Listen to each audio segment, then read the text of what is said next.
때는 조선 중엽, 경상도의 어느 외딴 마을에 대대로 명망 높은 최씨 가문이 살고 있었습니다. 그 가문은 3대째 진사를 배출한 양반가로 마을 어귀에 자리한 웅장한 기와집은 모든 이의 자랑거리였습니다. 사랑채에서는 늘 묵향이 피어오르고 선비들의 낭낭한 글 읽는 소리가 담장을 넘었습니다. 하지만 이처럼 남부러울 것 없는 최진사 댁에도 남모를 크나큰 걱정거리가 하나 있었으니 바로 대를 이을 외아들 민준 때문이었습니다. 최진사 내외는 늦도록 자식이 없어 이름난 사찰을 찾아다니며 100일 기도를 올린 끝에 40이 넘어 귀한 아들을 얻었습니다. 아이가 태어났을 때 온 마을 사람들과 잔치를 벌이며 기쁨을 나눌 정도였지요. 그러나 애지중지 키운 아들 민주는 10살이 넘도록 글 공부에는 도무지 흥미를 붙이지 못했습니다. 책만 펼치면 꾸벅꾸벅 졸기 일쑤였고 붓을 쥐어주면 이내 바닥에 내팽개치기 바빴습니다. 최진사의 속은 날이 갈수록 새까맣게 타들어갔고 부인은 밤마다 눈물로 베갯니들 적셨습니다. 하늘이시여, 이 아이 하나 얻고자 그리도 애를 썼거늘 어찌하여 글 한 줄 제대로 읽지 못한단 말입니까?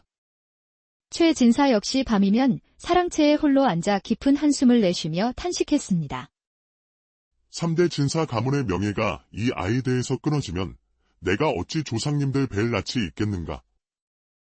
이놈아, 제발 글 한 줄이라도 제대로 외워보거라. 마침 하인 하나가 조심스럽게 다가와 최진사에게 물었습니다. 나으리, 도련님 저녁 기미는 어찌할까요? 그 녀석, 저녁은 잘 챙겨 먹더냐? 나으리, 반찬 하나 남김없이 싹싹 비우셨나이다. 허, 밥만 잘 먹으면 무엇하나, 이놈이 과거에 급제해야 가문의 체면이 설 텐데. 그날도 최진사는 민준을 앞에 앉혀놓고 천자문을 가르쳤습니다. 자, 하늘천, 그 다음이 무엇이냐? 고기요. 아들의 해맑은 대답에 최진사는 그만 이성을 잃고 붓을 집어 던졌습니다. 고기라니? 천자문에 고기가 어디 있단 말이냐, 이놈. 너는 조선 팔도에서 유일하게 글도 못 읽는 양반이 될 게다. 이럴 바에야 차라리 나가 죽거라. 밖에서 엿듣던 하인은 입을 가리고 킥킥거렸고 놀란 부인이 급히 달려와 남편을 말렸습니다. 영감, 진정하시옵소서. 우리 민준이는 씨름을 시키면 황소도 넘긴다 하지 않습니까? 글 공부가 안 되는 것은 타고난 것이니 너무 닥달하지 마시옵소서. 부인은 아직도 정신을 못 차렸소. 3대 진사 집안에서 글 모르는 놈을 내놓을 순 없소. 당장 용하다는 독선생을 불러올 것이오. 그리하여 최진사는 인근에서 이름난 송생원이라는 독선생을 모셔왔습니다. 송생원은 풍채가 당당하고 목소리는 우레와 같아 첫날부터 민준을 엄하게 다그쳤습니다. 지금부터 낮잠은 금지다. 사서삼경을 매일 300자씩 암송하도록 해라. 글이 눈에 안 들어오면 누나를 뽑아 씻어서라도 다시 읽도록. 그러나 민준은 책상 앞에 앉기만 하면 눈이 스르르 감기고 방금 외운 글자도 금세 잊어버리기 일쑤였습니다. 하루는 답답했던 선생이 부두로 민준의 이마를 콕 찌르며 말했습니다. 내 머리는 돌덩이냐? 어찌 사람의 머리가 이리도 단단하단 말이냐? 최진사댁 도련님이 글 공부를 못한다는 소문은 삽시간에 온 마을로 퍼져나갔습니다. 그러던 중 이웃마을의 이 대감이 찾아와 최진사의 속을 긁었습니다. 최진사, 자네 아들이 과거에 급제하면 내 이 수염을 몽땅 깎아버리겠네. 좋소, 이 대감. 그 수염은 내 아들이 벼슬을 얻어올 때 내가 직접 깎아주리다. 두고 보시오. 어느덧 매화가 지고 진달래가 피는 봄날, 민준의 나이 19이 되었습니다. 최진사는 아들에게 과거 시험에 나가라 명했습니다. 아버지, 저는 아직 글을 다 외우지 못하였사옵니다. 시끄럽다. 한양 가는 길에 외우면 될 것이야. 눈으로 외우지 말고 가슴으로 새기거라. 결국 민주는 마지못해 괴나리 보찜을 쌌습니다. 마당 끝에서 어머니는 눈물을 훔치며 아들의 손을 잡았습니다. 아들아, 가다가 배고프면 이 떡을 먹고 노잣돈도 넉넉히 넣어두었으니 굶지 말 거라. 그리고 낯선 사람을 조심해야 한다. 최 진사는 말없이 아들을 바라보다 이내 등을 돌리며 헛기침을 했습니다. 뭘 꾸물거리느냐? 어서 떠나거라. 그렇게 민주는 가문의 명운을 짊어지고 한양으로 머나먼 길을 떠났습니다. 그 길이 벼슬길이 될지 불운의 시작이 될지는 아무도 몰랐습니다. 며칠을 걸어 깊은 산골짜기를 지날 무렵 날이 저물기 시작했습니다. 산 너머로 기와집 한 채가 보이기에 민주는 문을 두드렸습니다. 계시오. 지나가던 선비인데 하룻밤 묵어갈 수 있겠소? 안에서 나이 지긋한 여인이 문을 열고 냉정하게 말했습니다. 우리 집은 나그네를 받지 않소이다. 저 고개를 넘으면 주막이 있으니 그리로 가보시오. 어쩔 수 없이 발길을 돌린 민주는 한참을 더 걸어 허름한 주막 하나를 발견했습니다. 주막 안은 술 냄새와 함께 장돌뱅이, 등짐 장수들로 시끌벅적했습니다. 주모, 하룻밤 묵어갈 방이 있소? 아이고, 도련님. 독방은 없고 여러 손님들과 함께 묵는 골방 하나뿐입니다요. 몸이 지칠 대로 지친 민주는 하는 수 없이 골방으로 들어가 한쪽에 짐을 풀었습니다. 피곤한 몸을 누이려는데 방 한쪽 술판에서 들려오는 소리에 귀가 번쩍 뜨였습니다. 들었나? 저 최 진사 댁 도련님 말이야. 3대 진사 집안이라더니 아들은 천하의 멍텅구리라더군. 쯧쯧, 과거는커녕 자기 이름 석자나 제대로 쓸란가 모르겠네. 자신을 두고 하는 말이 분명했습니다. 민주는 치밀어 오르는 화에 이불을 뒤집어 쓰고 이를 갈았습니다. 그 용하다는 송생원이 몇 달을 가르쳐도 허탕이라 하더구먼. 허허. 이불 속 민준의 얼굴은 불타는 듯 화끈거렸습니다. 그때 등짐 장수 하나가 술잔을 비우고는 민준이 누운 쪽을 턱짓하며 말했습니다. 어이, 저기 누워있는 자가 혹시 그 멍청하다는 최 진사 댁 아들 아니겠나? 행색을 보니 한양 가는 길인 듯한데. 가만 보니 저 선비가 배가 고픈지 입맛만 쩝쩝 다시고 있네 그려. 하! 등짐 장수들은 모두 깔깔대며 웃었습니다. 그 소리에 민주는 더 이상 참을 수 없었습니다. 하지만 섣불리 나설 수 없어 그저 이불 속에서 주먹만 꽉 쥘 뿐이었습니다. 아이고, 불쌍해라. 도련님도 이리 와서 한 잔 받으시오. 어차피 떨어질 과거 시험, 술로 마음이나 달래시게. 민주는 눈을 지그시 감으며 속으로 맹세했습니다. 내가 떨어질지 어찌 알고 저리 함부로 짓거리는가? 좋다. 내 놈들, 똑똑히 기억해두마. 그날 밤 등짐쟁이들이 모두 술에 취해 잠들자 민주는 조용히 일어나 그들의 얼굴을 하나하나 뜯어보았습니다. 특히 가장 심하게 자신을 조롱하던 사내의 다리에 있는 흉터와 반점을 눈에 새겼습니다. 이놈이구나. 내 놈의 다리에 난 흉터까지 절대 잊지 않겠다. 과거에는 떨어질지언정 이 수모만큼은 1000배로 갚아주고야 말겠다. 이튿날 새벽 민주는 주막을 나섰고 며칠을 더 걸어 마침내 한양 장안에 도착했습니다. 웅장한 성문을 보며 그는 다시 한번 굳게 다짐했습니다. 여기까지 왔으니 죽이 되든 밥이 되든 시험은 치르고야 말겠다. 성 안은 활기가 넘쳤습니다. 장터는 인산인해를 이루었고 길목마다 소리꾼과 약장수들이 흥을 돋우고 있었습니다. 낯선 풍경에 잠시 주눅이 들었지만 민주는 이를 악물고 과거 시험장으로 향했습니다. 시험장에는 팔도 각지에서 모인 선비들이 흰 도포를 펄럭이며 구름처럼 모여 있었습니다. 종이가 나뉘고 붓을 든 순간 민준의 손끝은 사시나무 떨듯 떨렸습니다. 시험지의 질문은 너무나 어려웠고 머릿속은 그저 하얗기만 했습니다. 대체 어느 것이 종이고 어느 것이 글씨란 말이냐? 옆자리 선비들의 분놀림은 거침이 없었고 민준의 마음은 점점 조급해져 아는 단어들을 아무렇게나 써 내려갔습니다. 시험 종료를 알리는 종이 울리자 민준은 멍한 얼굴로 과장을 빠져나왔습니다.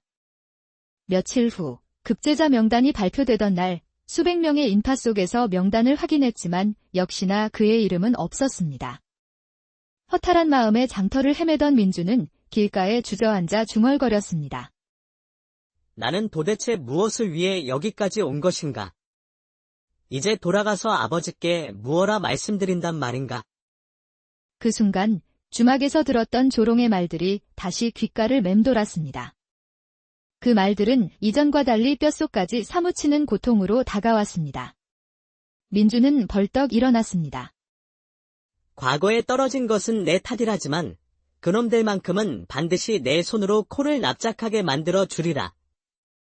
민준은 고향으로 향하던 발길을 돌려 복수라는 단 하나의 목표를 품고 장터마다 등짐 장수들을 찾아 나섰습니다. 그는 때로는 물장수가 되고 때로는 땔감을 팔며 집신이 닳도록 전국의 장터를 헤맸습니다.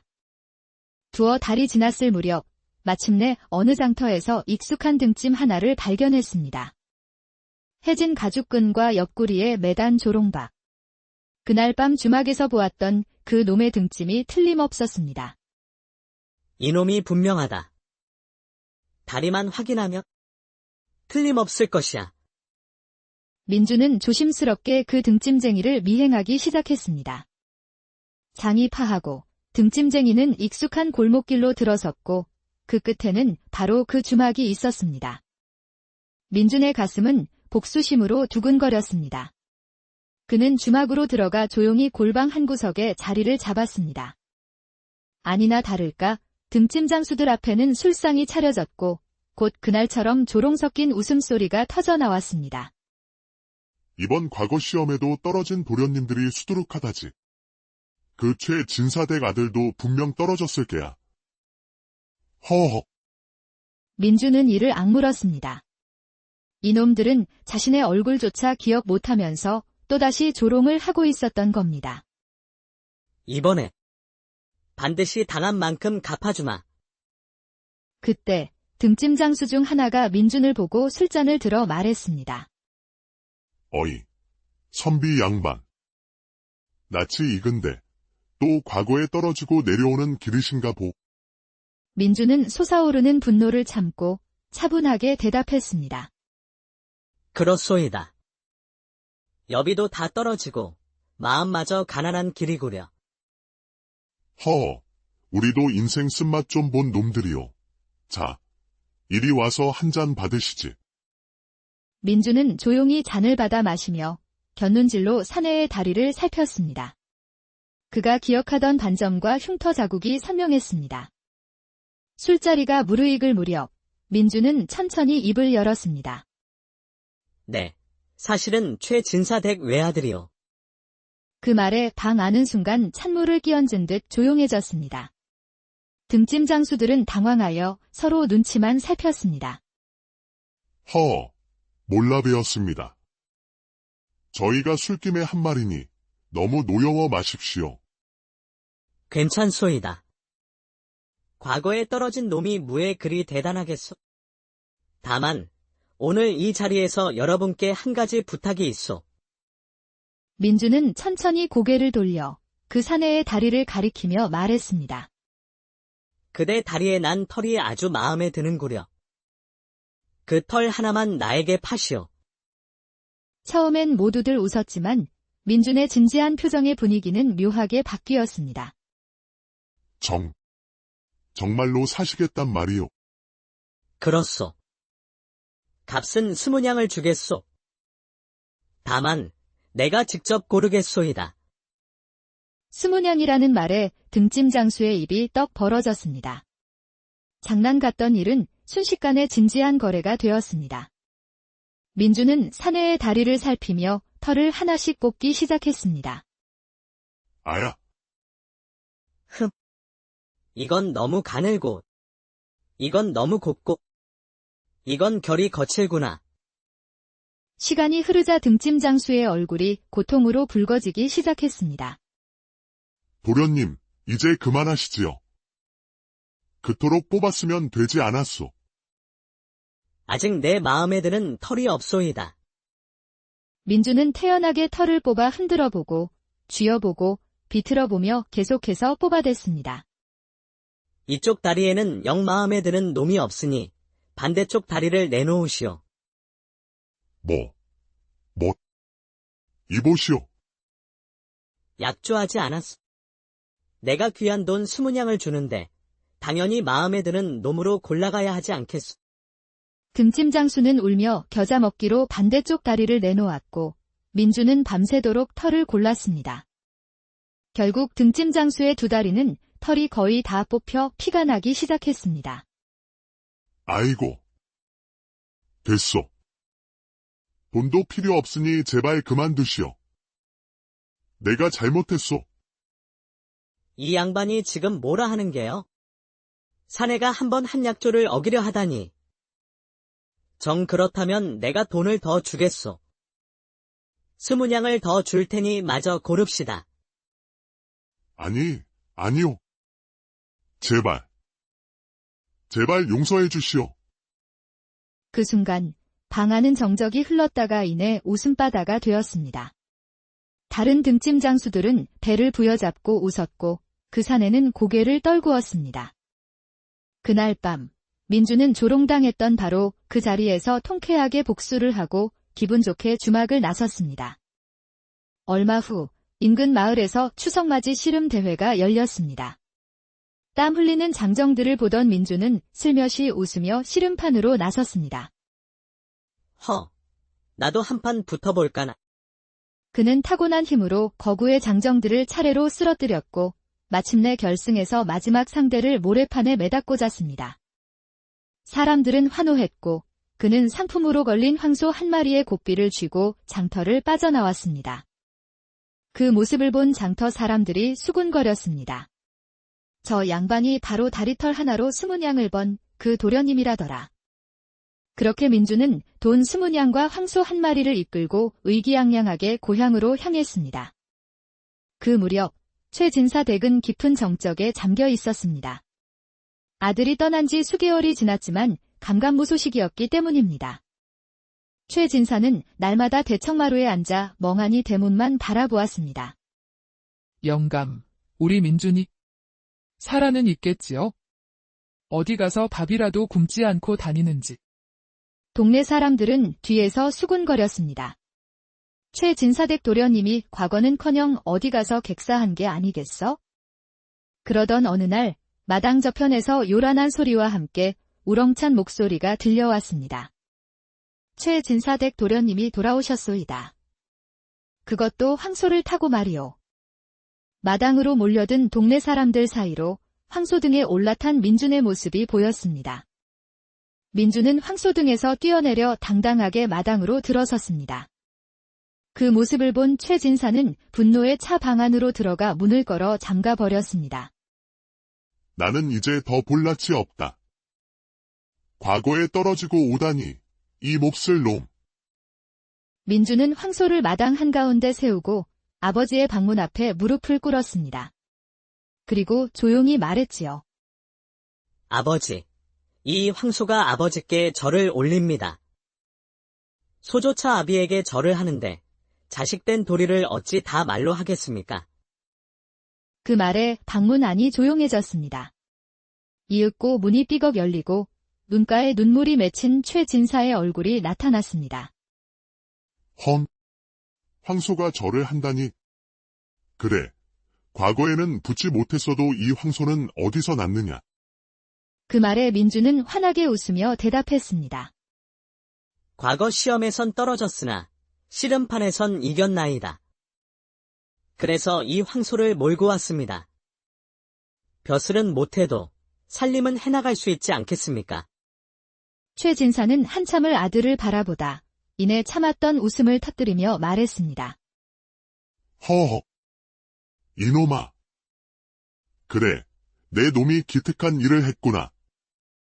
벼슬은 간대였고 황소만 몰고 왔으니 벼슬보다 살림이 더 든든하지.